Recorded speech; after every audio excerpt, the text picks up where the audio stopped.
Boa noite, irmãos. Boa noite, irmãs. Abram comigo a palavra de Deus, primeiramente.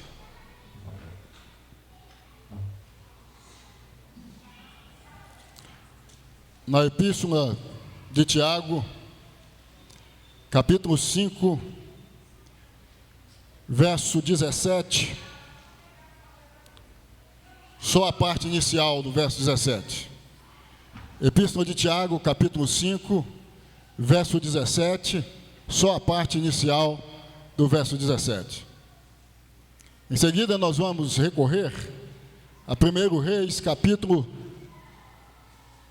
19, só com o intuito de basearmos ou de fundamentarmos esta afirmativa de Tiago, aqui no capítulo 5, verso 17, em sua parte inicial. Acerca de Elias, assim diz o texto, palavra de Deus. Elias era um homem semelhante a nós, sujeito aos mesmos sentimentos. Todos nós sabemos quem foi Elias, um profeta veterotestamentário, isto é, um profeta do Velho Testamento. O homem que foi usado por Deus poderosamente. Um homem que tinha intimidade com Deus.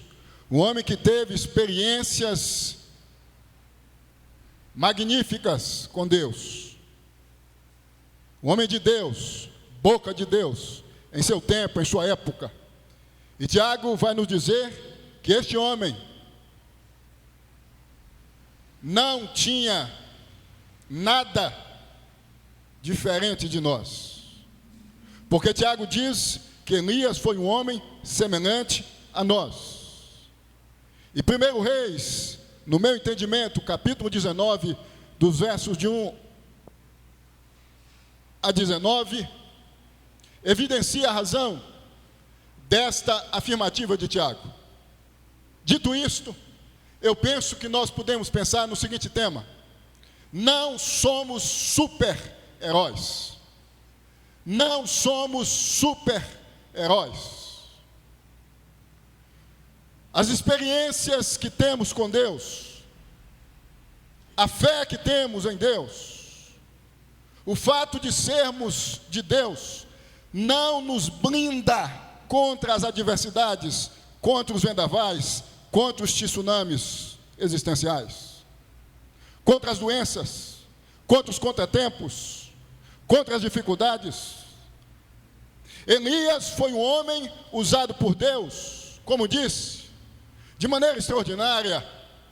Um homem que chamou a atenção do rei Acabe e da sua esposa Jezabel.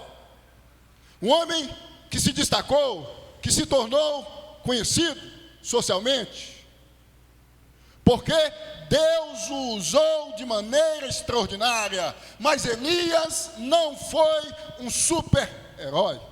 Sabem por quê, meus irmãos? Porque nenhum de nós, por mais intimidade com Deus que venhamos a ter, por mais experiências extraordinárias que tivermos com Deus, nós não vamos nos tornar pessoas neutras na vida, intocáveis, impenetráveis. Não somos super-heróis. Elias não foi. Nós não somos super-heróis. E como disse, o capítulo 19 de 1 Reis vai nos apresentar as razões. Tiago vai dizer que Elias foi um homem semelhante a nós. Elias foi um homem usado por Deus de maneira extraordinária. Em que sentido Elias foi semelhante a nós? Porque Tiago destaca que Elias foi um homem semelhante a nós. O intuito é óbvio, é mostrar que as experiências com Deus não nos faz extraterrestres, não nos desumanizam, ou não nos desumaniza. Como disse, 1 Reis vai destacar algumas razões, capítulo 19, de ser Elias um homem semelhante a nós, ou de não ser um super-herói, de não ter sido um super-herói, e por conseguinte, de nós entendermos a partir do que nós vamos estudar hoje, que nós não somos super-heróis. A primeira coisa que 1 Reis destaca acerca de Elias é que Elias não deixou de ser vítima dos seus algozes Acabe e Jezabel por ser da fé, ou seja, de Deus. Elias foi usado extraordinariamente por Deus, poderosamente por Deus, chamou a atenção da sociedade da sua época, mas Elias não se tornou um campo neutro. Elias não deixou de ser perseguido, vítima dos seus algozes. Vejam aí o que diz os versos 1 e 2 do capítulo 19 de 1 Reis. Acabe fez saber a Jezabel tudo quanto Elias havia feito e como matara todos os profetas à espada. Então Jezabel mandou um mensageiro a Elias a dizer-lhe: façam-me os deuses como lhe aprouver, se amanhã a essa hora não fizer eu a sua vida como fizeste a cada um deles. Ou seja, ela está se referindo aos profetas. Temendo, pois, Elias levantou-se e para salvar sua vida se foi. Quando Jezabel é informada acerca do que Elias havia feito, Elias, por conseguinte, é ameaçado por Jezabel. E diz o texto aí, precisamente no verso 3, que Elias temeu morrer. Elias não deixou de ser vítima dos seus algozes. Elias temeu a morte. Elias, diante da ameaça de Jezabel, diante da afronta de Jezabel, por conta de tudo que havia feito, dizem aí os versos que antecedem o capítulo 19, precisamente do capítulo 18, que Elias orou para chover e choveu, que Elias orou para descer fogo do céu e desceu. Experiência extraordinária com Deus. O capítulo 18, do verso 20 ao 46, explicita a intimidade de Elias com Deus, já que em nome de Deus fez fogo cair do céu sobre o altar, verso 38 e 39 do capítulo 18, e chuva, verso 45, com tudo isso não o tornou intocável. A fé em Deus e nem as evidências de que Deus é conosco não nos torna intocáveis na vida. A fé em Deus e a experiência que temos com Deus, ou as experiências, não nos tornam intocáveis na vida. Nós não somos super-heróis. Nós, sim, corremos o risco de sermos vítimas de circunstâncias das mais variadas, terríveis. Nós corremos o risco de nos adoecermos, de termos uma doença incurável. Quantos cristãos que morrem de câncer, quantos cristãos perdem tantas coisas, pessoas de Deus, homens e mulheres de Deus. Só que, meus irmãos, nós temos que entender que, infelizmente, mesmo constatando-nos que existe entre nós, ou seja, entre os cristãos brasileiros, pessoas que vivem momentos difíceis, vivem uma existencialidade amarga de fé, mesmo sendo fiéis a Deus, que existe uma turma que vive por ter fé em Deus, por ter algumas experiências extraordinárias com Deus, como se fossem super-heróis na vida. É um indivíduo que diz: eu não adoeço, porque Jesus está comigo. É um indivíduo que diz: eu nunca vou quebrar, porque Jesus está comigo. É um indivíduo que vive como se fosse intocável. Tudo quanto Elias fez em nome de Deus, foi instrumento de Deus, não fez se tornar intocável. Jezabel se insurgiu contra Elias, ameaçou Elias, e Elias fugiu, temendo a ameaça, temendo ser morto. Nós não somos intocáveis, porque nós não somos super-heróis. A fé não nos faz extraterrestres. A fé não nos torna homens e mulheres de aço. por sermos usados por Deus, ou por estarmos em Deus, em Jesus, isso não significa que nós não podemos passar por dificuldades na vida, isso não significa que pessoas não podem se insurgir contra nós, isso não significa que Jezabéis não podem se insurgir contra nós, surgir em nossa caminhada existencial. Em segundo lugar, Elias foi um homem semelhante a nós, porque no tocante às emoções, não foi blindado totalmente, já que de acordo com o verso 13 do capítulo 19, temeu ou teve medo da ameaça de Jezabel, como disse. Não foi intocável, ele temeu. Vejam só, o homem que pediu a Deus para que chovesse, o homem que pediu a Deus para que fogo descesse do céu, e choveu, e fogo desceu do céu, e quando uma mulher o ameaça, ele teme a ameaça da mulher, porque se observarmos o texto antecedente do capítulo 19, nós vamos perceber que muitos profetas de Deus já haviam sido mortos. Elias pensou, eu vou morrer, assim como os demais. Elias não ficou empolgado com o que havia acontecido, com o fogo que desceu sobre o altar, com a chuva que caiu do céu. Elias não ficou empolgado como ser humano, como gente, como alguém que não é de outro planeta, que não é extraterrestre, que não é alienígena, que não é super-herói, que não é nenhum Thor, nem um Superman, nem um Hulk. Temeu a morte, medo de morrer. Assim somos nós muitas vezes, quando as coisas apertam, quando as coisas sufocam, quando a enfermidade bate à porta da nossa casa, quando nós começamos a passar por uma dificuldade econômica, quando nós começamos a passar por uma dificuldade relacional, quando nós começamos a ter problemas dos mais variados, nós somos, infelizmente, mexidos emocionalmente. E às vezes tememos, porque nós somos seres humanos. Elias foi um homem semelhante a nós, ser humano. Elias não foi um super-herói, de aço emocionalmente, de aço psicologicamente. Não, de carne, de osso psicologicamente, de carne, de osso emocionalmente. Daí a razão deste homem ter temido a morte ante a ameaça de Jezabel. Nós temos que entender que como cristãos, mesmo sendo nos fiéis a Deus, que as coisas ruins podem bater à porta da nossa existência, que as coisas ruins podem apanhar-nos, podem abarcar-nos, porque nós, volto a ressaltar, não somos extraterrestres. A fé em Deus não nos faz extraterrestres, não nos desumaniza, não nos faz super-heróis.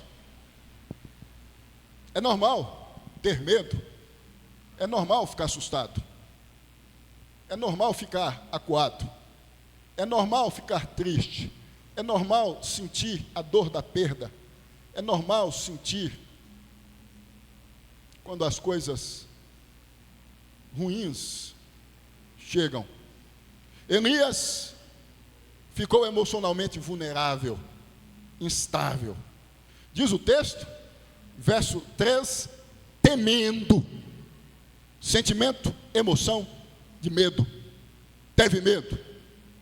Imaginem, viu fogo caindo do céu. Intimidade que esse homem tinha com Deus. Relacionamento que esse homem tinha com Deus. Não se empolgou. E quantos cristãos brasileiros hoje vivem como se fossem super-heróis, como se fossem intocáveis, como se não pudessem sentir nada emocionalmente, fossem blindados. Eu conheço um montão destes. A igreja evangélica brasileira, infelizmente, está apinhada de pessoas que vivem em função da confissão positiva do Kennedy Reagan. um norte-americano já falecido. A confissão positiva, infelizmente, imprimiu na consciência do cristão evangélico protestante brasileiro a ideia de que, de uma certa forma, quem está em Deus é divino, não passa por dificuldades, não pode se tornar passivo de uma dificuldade, de uma ou a uma enfermidade,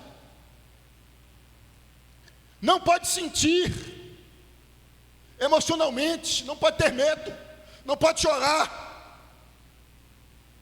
Nós choramos quando perdemos, nós gritamos quando perdemos, nós somos gente.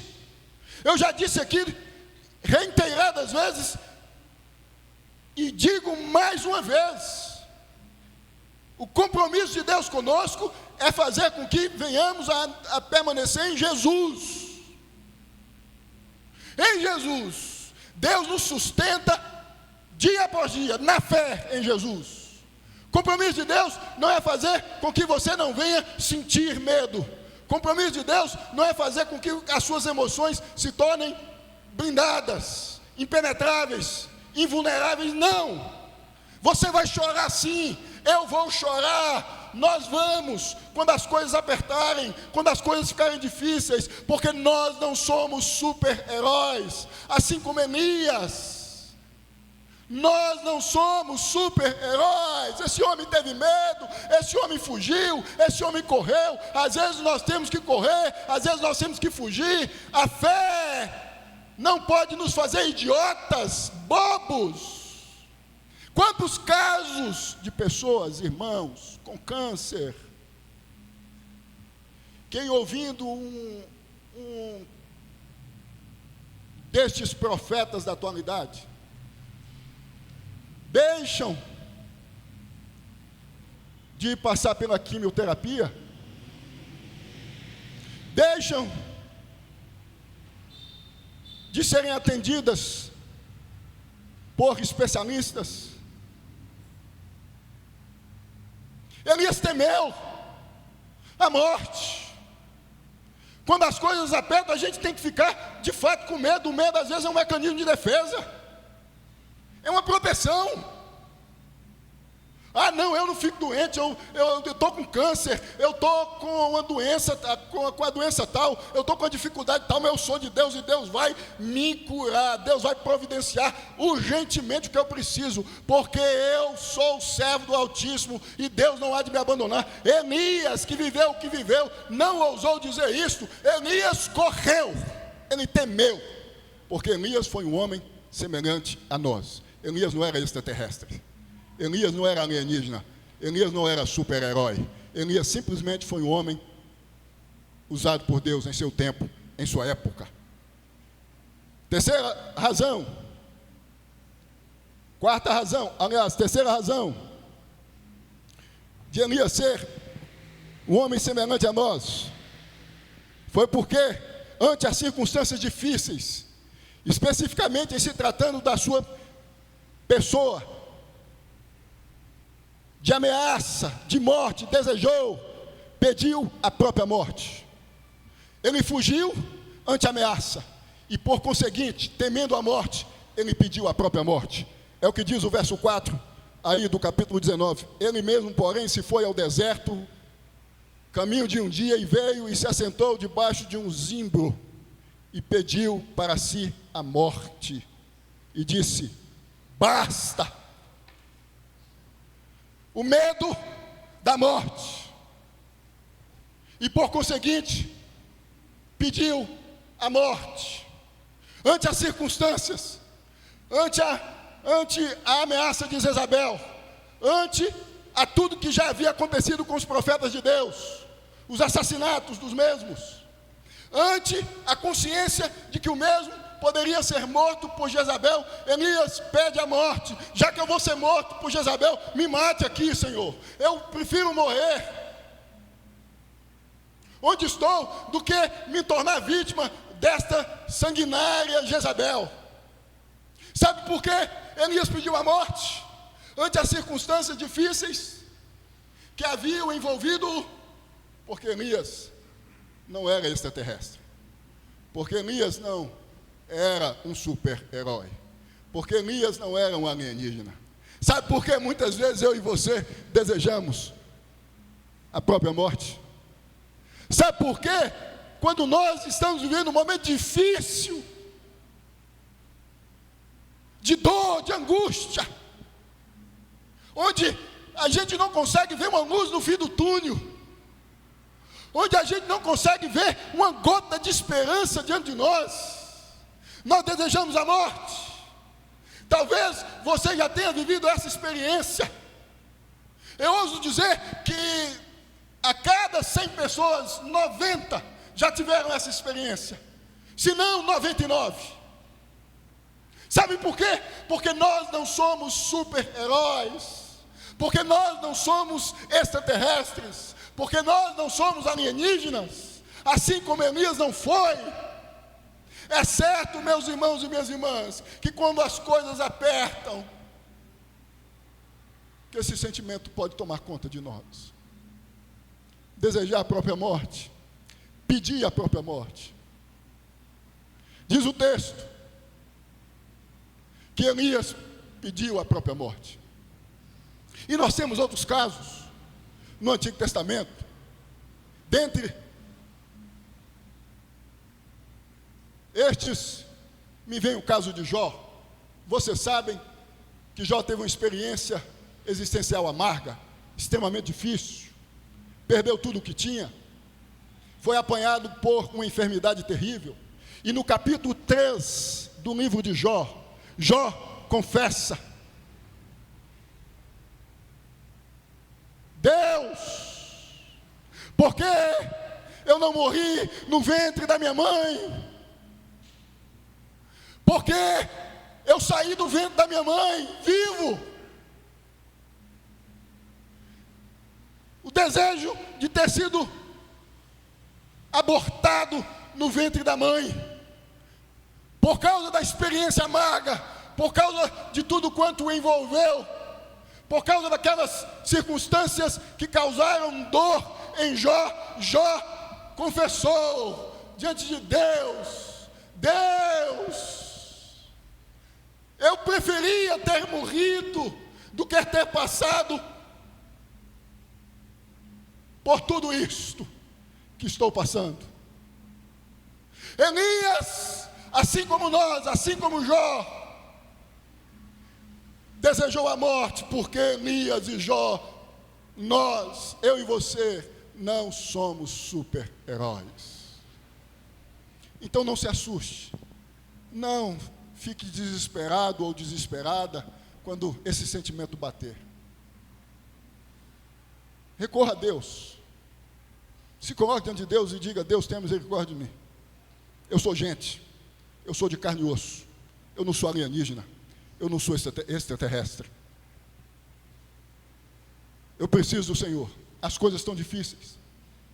Quantos pastores nos últimos anos se suicidaram em nosso país?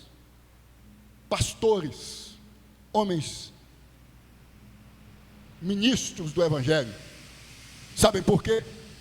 Porque pastor, presbítero, crente, servo e serva de Deus não é super-herói. Se Elias, esse grande boca, profeta de Deus do Antigo Testamento, pediu a morte, o apóstolo Paulo, o grande missionário do Novo Testamento, em 2 Coríntios capítulo 2,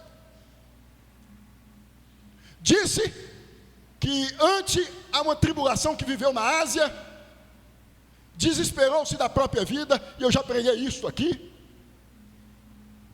Em outras palavras, Paulo estava dizendo: eu desejei ter morrido, porque Paulo, porque Elias, porque Jó, porque eu, porque você, nós não somos super-heróis. Tem muito crente hoje em nosso país vivendo como se não morresse. entram em favelas como se fossem blindados. E muitos dizem, somos blindados. O próprio Jesus, quando Satanás o levou ao ponto mais alto do templo e disse, salta-te daqui, porque está escrito que os teus anjos vão vir e vão te proteger, e nada vai acontecer com você. E Jesus respondeu a Satanás, não tentarás o Senhor teu Deus. Essa fé é uma fé boba, uma fé ingênua, uma fé infantil. Elias, como gente de carne e osso, temeu a morte e desejou a própria morte. Gente, como nós, como eu e você, talvez você esteja nesse momento vivendo uma situação extremamente difícil, e você veio até aqui pensando, ó Deus, que vida é essa? O desejo que eu tenho é não continuar mais vivo. Não se martirize, você é gente, você é de carne e osso, você não é extraterrestre.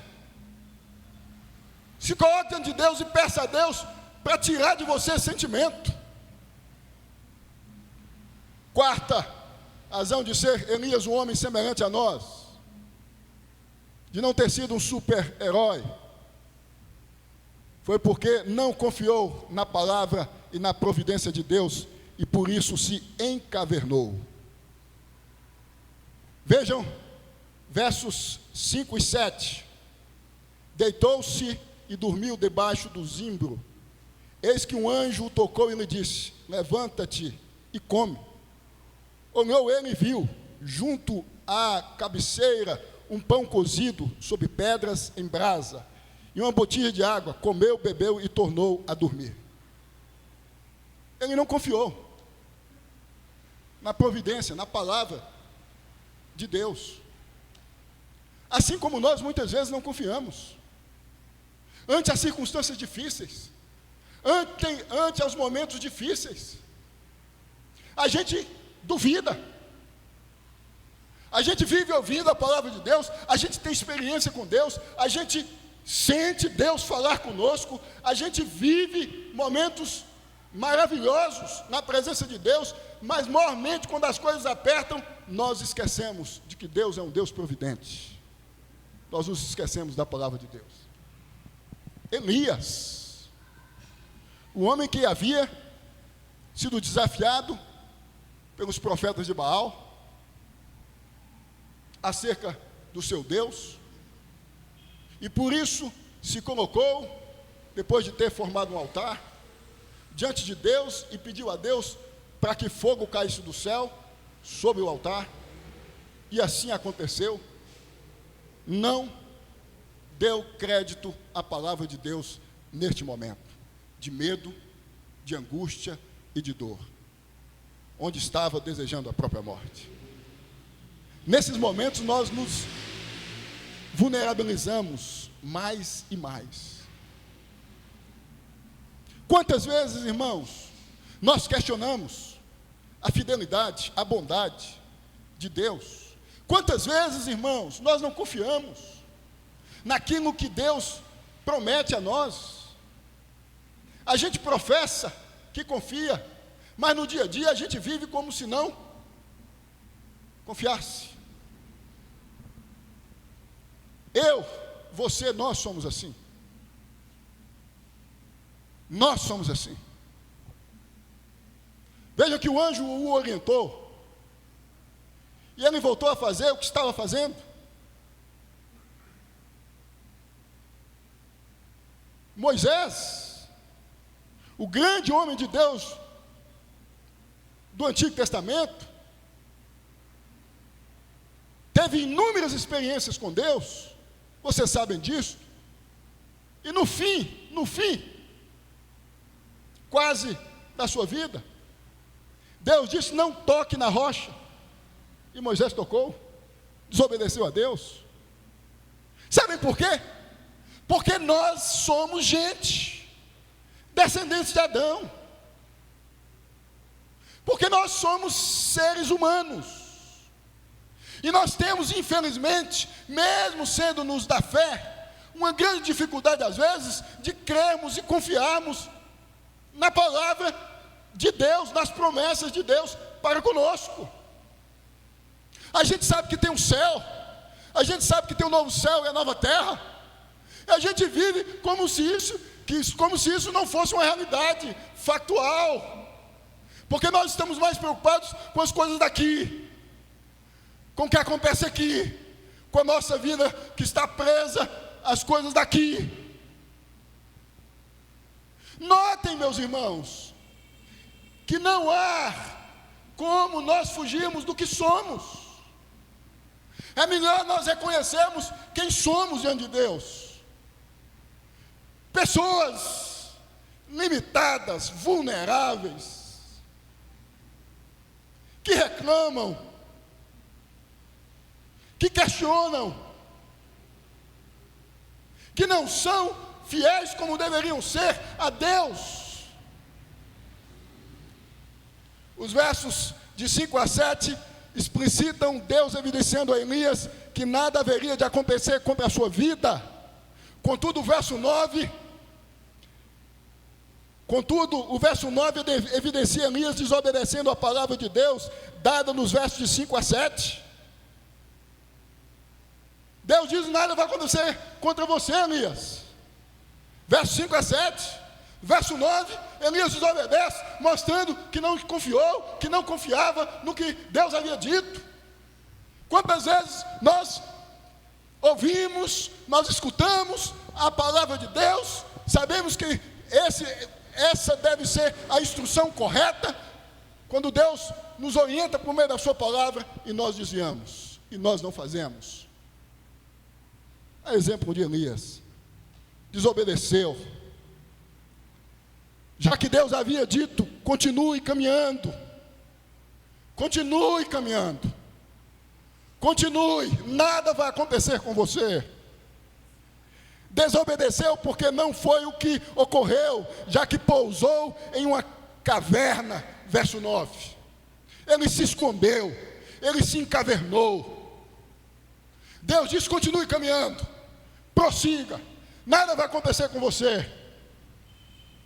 Mas Elias, ainda com medo, se esconde em uma caverna.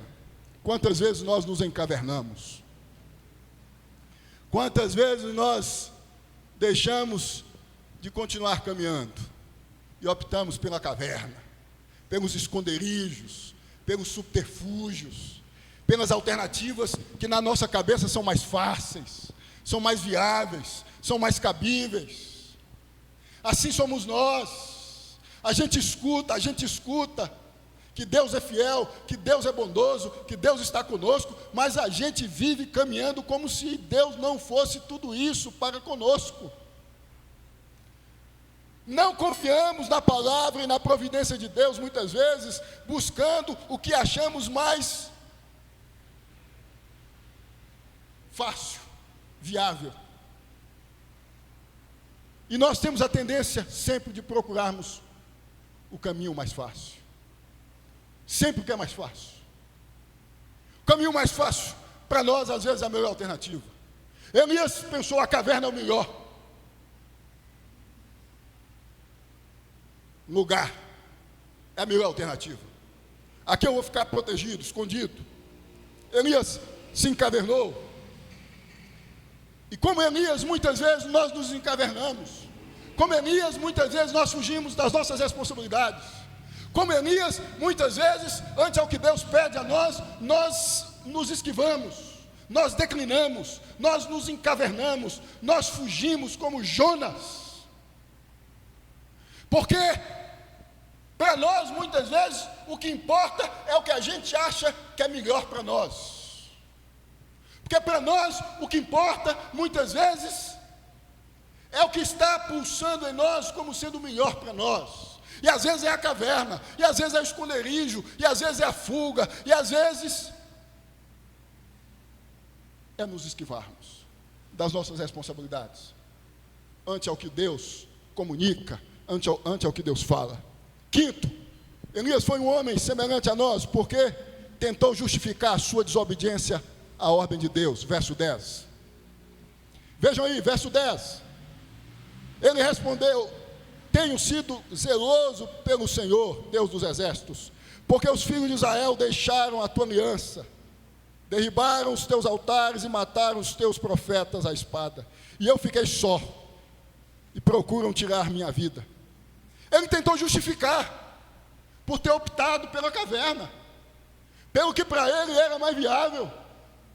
Não confiou na palavra de Deus. E quantas vezes a gente justifica os nossos encavernamentos, os nossos esconderijos, os nossos subterfúgios, as nossas fugas. Eu não vou fazer isso, porque eu acho que não vai dar certo. Eu não vou fazer isso, porque eu vi muitos fazendo e não dando certo. Deus, em outras palavras, está dizendo a Elias: não é porque muitos profetas haviam sido mortos de fato pela espada a mando de Jezabel e Acabe, que você vai ser. Confie na minha palavra. Elias não confiou. Irmãos e irmãs, nós muitas vezes não confiamos porque nós somos seres humanos, descendentes de Adão. Assim somos nós.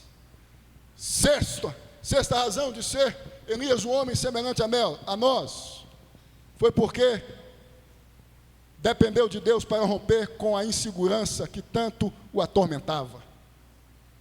Verso 11 ao 13 destacam isto. Disse Deus: sai e põe-te neste monte perante o Senhor. Eis que passava o Senhor em um grande e forte vento, fendia os montes e despedaçava as penhas diante do Senhor. Porém o Senhor não estava no vento. Depois do vento um terremoto, mas o Senhor não estava no terremoto. Depois do terremoto um fogo, mas o Senhor não estava no fogo. E depois do fogo um cício tranquilo e suave. Ouvindo Elias, envolveu o rosto no seu manto e saindo pôs-se à entrada da caverna. Eis que lhe veio uma voz e lhe disse: que fazes aqui, Elias? Ele respondeu: tenho sido em extremo zeloso pelo Senhor Deus dos exércitos. Ele é orientado por Deus, ele é fortificado por Deus. Nós, quando passamos por dificuldades, nós, quando nos encavernamos, nós, quando buscamos os esconderijos por medo de continuarmos caminhando, de continuarmos prosseguindo, precisamos da voz de Deus, precisamos de Deus, precisamos nos colocar diante de Deus. Não somos super-heróis, não somos extraterrestres, não vamos dar conta sozinhos de resolver. Nós temos que nos colocar diante de Deus. Quer sair da caverna? Quer sair desse esconderijo? Quer sair dessa kitnet existencial? Quer sair desse sepultamento existencial que tem te estagnado, que tem te tornado uma pessoa sem ação, sem entusiasmo? Se ponha diante de Deus. Eu não sei qual é o seu trauma, eu não sei qual é o seu medo, eu não sei qual é a sua Jezabel, eu não sei qual é o seu Acabe, eu não sei o que o seu trauma, o seu medo tem feito com você. Talvez você está há anos, há meses, há semanas encavernado ou encavernada. Não dá um passo para fora da caverna, metaforicamente falando. Está vivendo a pulso, está sobrevivendo. Se coloque diante de Deus. Reconheça que você não é super-herói. Reconheça que você precisa. Reconheça que você precisa se colocar diante de Deus. Reconheça que você precisa sair da caverna. E a alternativa é ouvir a voz de Deus. É escutar a Deus. Elias, escuta a Deus. A insegurança que tanto atormentava é dissipada, porque Deus agiu. Verso 11 ao 13, especificamente o verso 13, diz exatamente isso. Assim somos nós. Só vamos sair da caverna do medo e da insegurança se Deus for ao nosso encontro. Volto a repetir, volto a ressaltar, nós só vamos sair da nossa caverna, do medo, da insegurança, da estagnação, do sepultamento, que nos deixa imóveis, se Deus for ao nosso encontro. É preciso então desenvolver esse relacionamento, essa intimidade, essa busca com Deus. Você não é super-herói. Não deposite a sua confiança em homens, em remédios, em médicos. Eu não estou dizendo aqui que nós não temos que fazer isso, mas primeiramente, principalmente, nós temos que recorrer a Deus. Só Deus pode nos fazer sair de um estado psicológico e emocional, de muita dor, de muita crise.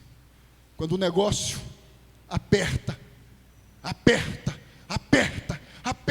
e os gemidos são ouvidos, se nós não nos colocarmos diante de Deus, como servos e servas de Deus, não sendo-nos super-heróis, sendo-nos, portanto, gente de carne e osso, a situação vai ficar pior.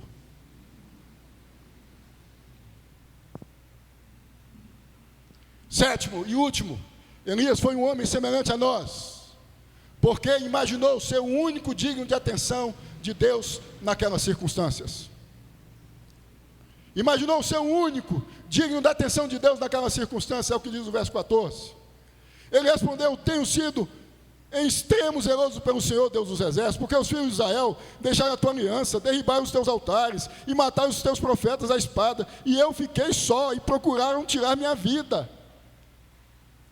Estou aqui, olha para mim, eu sou o único digno da atenção do Senhor.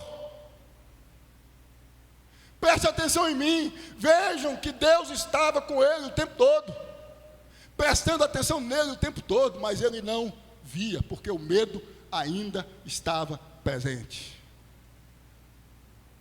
porque a caverna ainda continuava, porque o subterfúgio, a alternativa mais viável ainda continuava, porque a insegurança ainda continuava. Deus estava com ele o tempo todo, orientando, sustentando, mandou anjo, com o intuito de o animar, de o alimentar, mas ele ainda, nessas circunstâncias, se coloca como alguém que merecesse mais do que os outros atenção especial de Deus. Talvez tenha pensado: Deus, acabou de acontecer comigo, com relação ao Senhor, quando eu pedi para que o Senhor fizesse chover, e choveu. Quando eu pedi para o Senhor que fizesse cair fogo do céu, e caiu. Veja, eu sou um homem muito íntimo do Senhor. A minha intimidade com o Senhor é assim. Eu sou mais que especial. Eu já ouvi muitos arrotando isto: Deus me ama, eu sou a menina dos olhos de Deus, nada me acontece, nada me pega, Deus tem uma atenção especial para comigo. Deus tem atenção especial para com todos os seus servos. Todos que estão em Jesus são cuidados, são sustentados, são mantidos por Deus. Como Elias, assim somos, muitas vezes, quando imaginamos ser os únicos que não se sujeitam aos Baals, e por isso somos mais dignos. Às vezes a gente diz: oh Deus, eu sou fiel demais, eu não deixo de participar dos cultos dominicais. Todo domingo eu estou na escola bíblica dominical e no culto vespertino. Na quinta eu estou lá, bato o meu ponto, sou fiel ao Senhor por onde vou, por onde passo, onde estou. Então eu mereço a sua atenção, eu mereço o seu cuidado, mais do que os demais. Vejam aí, muitos se curvaram a Baal, muitos, por medo da morte, se renderam a Baal, optaram pela vida própria, optaram por não serem mortos, e desobedeceram ao Senhor, se curvando a Baal. Eu não. Eu não. Quantas vezes nós imaginamos que somos melhores do que aqueles que não fazem para Deus o que fazemos? É graça, é bondade e misericórdia de Deus. Deus abençoa quem Deus quer. Deus serve quem Deus quer. A resposta de Deus a Elias foi: existe mais de 7.000. Em outras palavras, não foi só você, Elias. Mais de 7.000. Mais de 7.000. Você está redondamente enganado. Como você, ou a semelhança de você, existem mais pessoas fiéis, que estão firmes na aliança, da obediência. Não devemos nos sentir o último biscoito do pacote. Elias se sentiu o último biscoito do pacote. Eu não estava enganado. Existiam outros que estavam firmes, que não haviam temido as ameaças de Jezabel, que haviam enfrentado-a, que estavam mais preocupados com o juízo de Deus do que com o juízo dos homens. Vocês sabem que quando as perseguições oficiais começam na história da igreja, a partir do ano 64, que muitos que se diziam cristãos deixaram a fé, porque passaram a temer a morte. Foi o período, segundo os estudiosos, de purificação da igreja. Irmãos, quando a ameaça vem, quando alguém diz: ou você deixa Jesus ou você vai morrer, é que você vai ver se você é de Jesus ou não. Existem muitos. Na história da igreja, nós encontramos muitos e muitos e muitos servos de Deus que não se dobraram, que não se curvaram a Baal, a César, o Baal da época. E existem muitos hoje que não se curvam. É a jovem que está trabalhando em uma empresa, e o patrão chega até ela e diz: se você ir para a cama comigo, eu vou te dar outro cargo melhor. E ela diz: não se curva a Baal. É o jovem que não negocia a sua fidelidade a Deus, que não se curva a Baal. É o pai de família que não negocia a sua fidelidade a Deus, que não se curva a Baal. Existem muitos hoje fiéis que ante as ameaças, ante as oferendas, ante as propostas indecentes, advindas do mundo, mobilizadas por Satanás, que não se rendem, que não se curvam, porque Baal não é mais importante que Deus, porque César não é mais importante que Deus, porque as coisas do mundo não são mais importantes do que Deus, porque os benefícios desse mundo não são mais importantes que Deus. É melhor se curvar diante de Deus e morrer do que se curvar diante de Baal e de César e viver. É melhor se curvar diante de Deus e morrer do que ceder aos banquetes, do que ceder à proposta do empresário indecente, do que ceder ao traficante, do que ceder à proposta advinda de um negócio sujo. É melhor se curvar diante de Deus e viver, do que se curvar diante do mundo e morrer. Se curvar diante de Deus e morrer, do que se curvar diante do mundo e viver. Porque quem se curva diante de Deus e morre para o mundo, para as coisas do mundo, vai viver por toda a eternidade. Mas quem se curva diante do mundo para viver para o mundo, vai morrer, espiritualmente falando, ou seja, vai existir por toda a eternidade, debaixo de sofrimento, tormento eterno. Eu concluo esta mensagem dizendo: somos semelhantes a Elias, e Elias a nós, porque não vem do homem, mas de Deus, o sustento, a força, a manutenção. Portanto, como Deus foi com Elias, pode ser conosco. A vitória de Elias sobre os seus algozes foi dada por Deus. É o que diz os versos de 15 a 18. A expressão também conservei, que dá continuidade ao restante do verso 18, indica isso. versos de 15 a 18, a vitória veio. Não aconteceu com Elias o que Elias imaginava. Não foi um super-herói, não foi um extraterrestre, não foi um alienígena, por tudo que viveu, por tudo que experimentou com Deus. Passou por dificuldades sem ser. Tudo isso, mas superou tudo isso, porque como gente de carne e osso, tinha Deus como seu super-herói, tinha Deus como a sua potência, tinha Deus como quem estava segurando na sua mão. Está difícil, Elias da atualidade, está difícil, Elias de hoje, está difícil, Elias, você, está difícil, você está na caverna, Elias, Deus nesta noite te chama a sair da caverna, assim como chamou Elias, Ele continua chamando os Elias da atualidade, que se encavernam. Saiam, confiem em Deus, se coloquem diante de Deus. Que Deus te abençoe em nome de Jesus. Ponha-se de pé.